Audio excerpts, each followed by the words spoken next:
Subscribe करके bell icon पे जरूर क्लिक करें। जज़ाकल्लाह।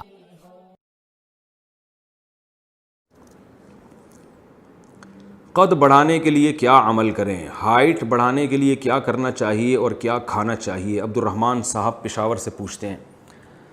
अब्दुर्रहमान भाई, कद बढ़ाने के लिए क्या करना चाहिए? एक तो शरई मसला नहीं है, ये तो मेडिकल साइंस का और हिकमत का मसला है। इसके लिए तो आप क़िबला हकीम से रब्ता करें या किसी डॉक्टर से रब्ता करें कि मुझे कद बढ़ाने के लिए क्या करना चाहिए।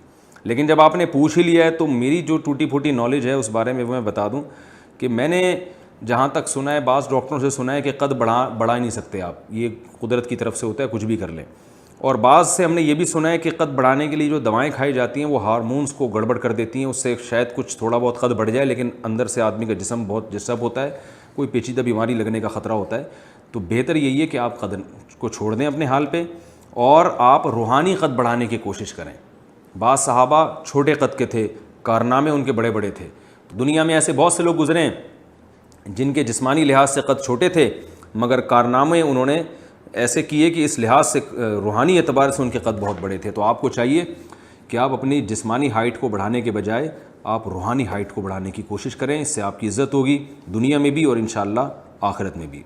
हमने तो कितने लंबे देखे हैं, वो लंबे होने के बावजूद उनकी माशरे में कोई इज़्ज़त नहीं है, उनके काम ऐसे हैं।